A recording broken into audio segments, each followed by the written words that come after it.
Waalaikumsalam warahmatullahi wabarakatuh. Alhamdulillahi rabbil alamin wa bihi nasta'in ala umuri dunya waddin.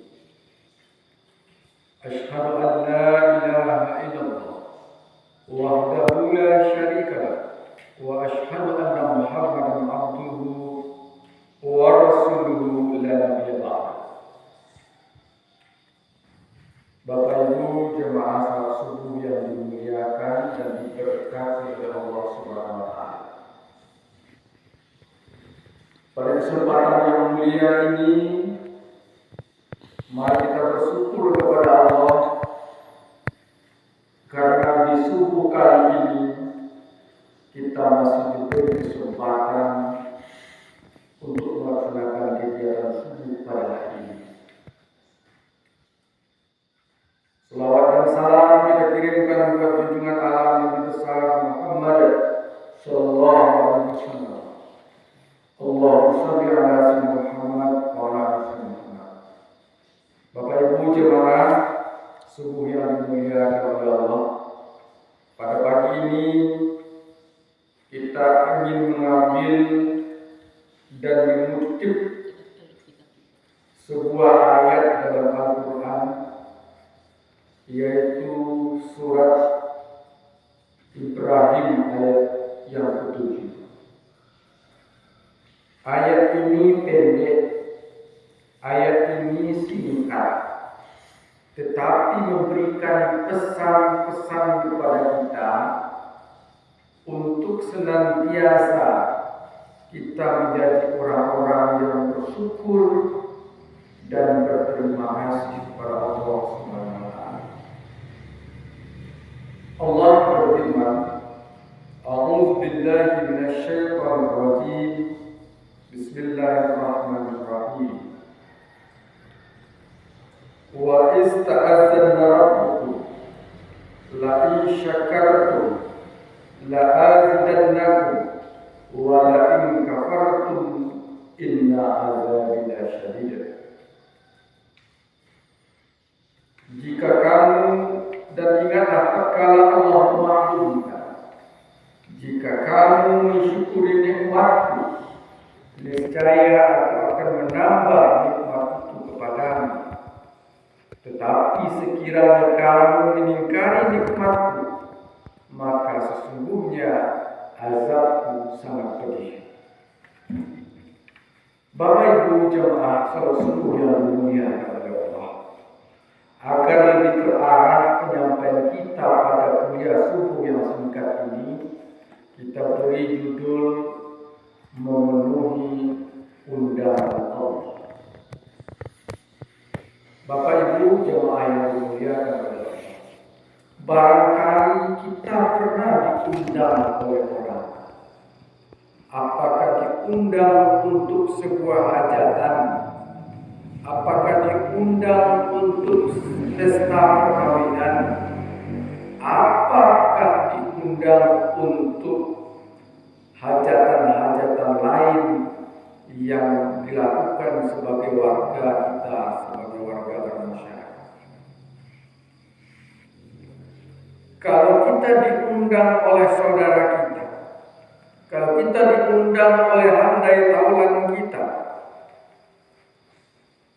apakah undangannya dalam bentuk tertulis?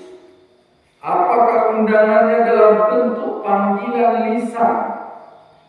Maka kalau kita tidak hadir, tidak memenuhi undangan itu, tentulah kita akan merasa segan, kita akan merasa risih, karena kita tidak memenuhi undangan tersebut. Ini adalah undangan manusia. Ini adalah panggilan manusia. Merasa segan kita, merasa malu kita, merasa risih kita sekiranya kita tidak memenuhi undangan itu. Tetapi bagaimana dengan undangan Allah? Bagaimana dengan seruan Allah? Bagaimana dengan panggilan Allah? Ketika ketika panggilan azan berkumandang, ketika panggilan hayya 'alas shalah, marilah kita sholat. Hayya 'alal falah, marilah kita menuju kemenangan. Pertanyaannya kemudian kepada kita adalah, apakah kita mengiyakan undangan Allah ini? Apakah kita memenuhi panggilan Allah ini atau tidak? Sedangkan panggilan manusia, kita segan, kita malu, kita risih jika tidak memenuhi panggilan itu. Lalu bagaimana dengan panggilan Allah? Apakah kita tidak malu dengan Allah? Kita dipanggil untuk melaksanakan sholat. Padahal Allah telah memberi kita semua fasilitas yang kita butuhkan. Kita minta ataupun tidak diminta, tetap diberi oleh Allah kepada kita. Apa fasilitas yang diberikan oleh Allah kepada kita? Yang nyata-nyata ada pada diri kita hari ini adalah fasilitas kesehatan, fasilitas rezeki, fasilitas kekuatan diberi oleh Allah kepada kita. Maka dalam surat Ibrahim ayat 7 tadi Allah ingatkan kepada kita, siapa yang bersyukur, maka Allah akan menambah nikmat itu kepadanya. Bagaimana cara bersyukur? Bersyukur dalam bahasa agama atau kita bawa ke dalam bahasa kita artinya adalah berterima kasih. Kalau kita diberi sesuatu oleh orang lain, pasti kita berterima kasih. Ini kita diberi oleh Allah, diberi nikmat, diberi rezeki, diberi taufik, diberi hidayah. Apakah kita berterima kasih kepada Allah atau tidak? Berterima kasih terhadap apa yang telah Allah berikan kepada kita. Berterima kasih atas fasilitas yang telah Allah berikan kepada kita. Wujudnya adalah sholat. Sholat adalah ungkapan rasa syukur kita kepada Allah. Itu yang penting dan itulah yang pertama yang akan kita pertanggungjawabkan nantinya. Allah tidak akan tanya kepada kita, berapa tingkat rumahmu. Allah tidak akan tanya, berapa tinggi jabatanmu. Allah tidak akan tanya, berapa luas perkebunanmu. Tapi yang akan Allah tanya adalah, bagaimana dengan sholatmu? Amal yang pertama yang akan kita pertanggungjawabkan adalah sholat kita. Jika baik sholat kita, maka akan baiklah amal-amal yang lain yang kita lakukan. Tetapi sekiranya sholatnya yang tidak benar, sholatnya yang belum bagus, maka amal-amal yang lain yang akan ikut menjadi tidak bagus dan tidak baik. Jadi melalui subuh ini Bapak dan Ibu, kita pantas merenung. Kita patut mengevaluasi diri. Telah begitu banyak nikmat Allah yang telah kita pakai. Telah begitu banyak rezeki Allah yang telah kita gunakan. Lalu rezeki itu kemana kita gunakan? Untuk apa kita pakai? Apakah menuju ridho Allah atau tidak? Yakinlah Bapak dan Ibu semuanya, hidup ini tidak akan pernah selesai. dan hidup ini penuh dengan godaan. Al-hakumut takatsur hatta zurtumul maqabir. Bermegah-megahan telah melalaikanmu sehingga kamu masuk kubur. Lalai kita sibuk. Tetapi kata Allah, sesibuk-sibuknya kita, jangan lupa memenuhi undangan Allah untuk melaksanakan sholat. Allah sambung dalam surat Ibrahim ayat 7 tadi. Wa la in kafartum inna azabi lasyadid. Dan jika kamu mengingkari nikmatku, maka ketahuilah sesungguhnya azabku sangat pedih. Kita bersyukur hari ini kita sehat, aman. Tapi saudara-saudara kita di Palestina untuk beribadah saja sulit, untuk mendirikan sholat saja sulit, karena mereka hidup dalam dentingan peluru, mereka hidup dengan dentingan tembakan. Sulit untuk melakukan, tapi mereka laksanakan juga. Bagaimana dengan kita yang aman? Tidak ada kendala. Tapi kadang-kadang kita mengabaikan yang pokok. Justru kita mengutamakan hal-hal yang tidak pokok. Dalam Islam yang pokok itu sholat. Jangan sholat ini kalah dengan hal-hal yang tidak pokok. Ini Allah ingatkan dalam surat Ibrahim ayat 7. Bapak dan Ibu, mudah-mudahan kita yang ada di rumah Allah ini termasuk orang-orang yang senantiasa bersyukur. Yakinlah Bapak dan Ibu, insya Allah Allah akan menambah nikmat itu kepada kita.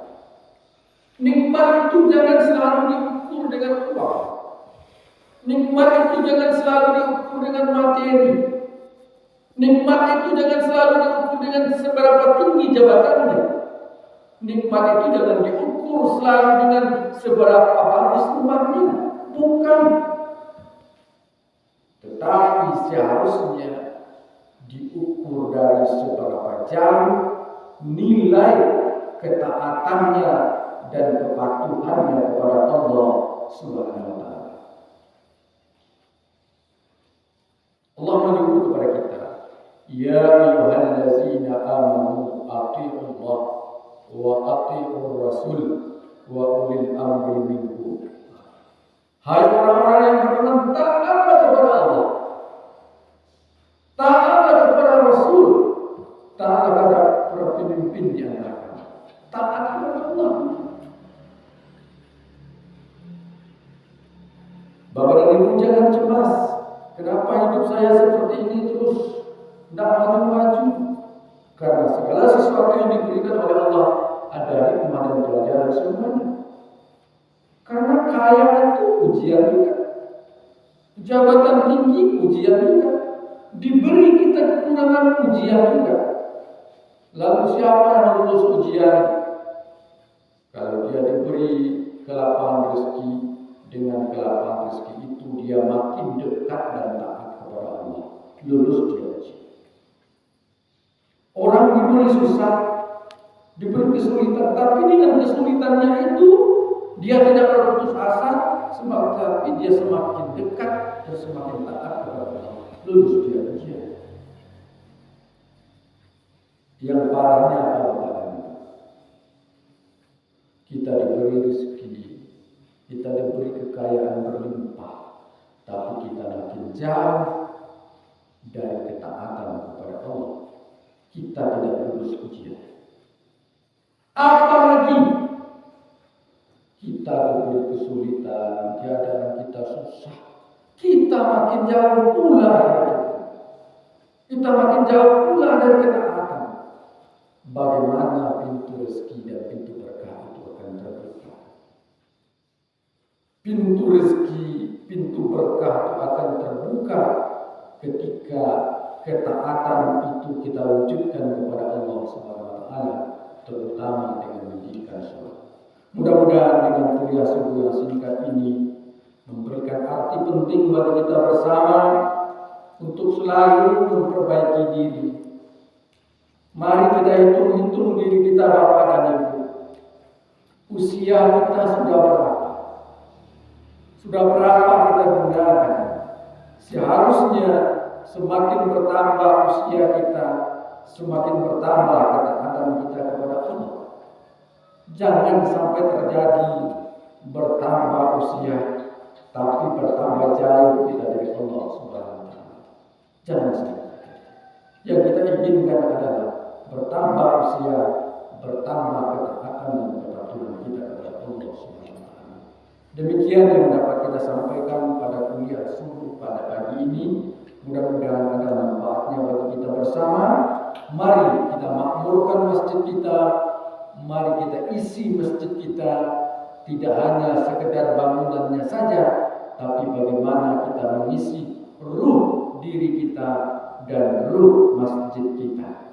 Kalau sekedar membangun fisiknya, barangkali orang bisa sebentar membangunnya. Tetapi yang jauh lebih penting dari itu adalah membangun ruh masjid kita, memakmurkan masjid kita. Demikian saja, banyak maaf. Billahi taufiq. Astagfirullah khairan. Wassalamualaikum warahmatullahi wabarakatuh. Waalaikumsalam warahmatullahi wabarakatuh.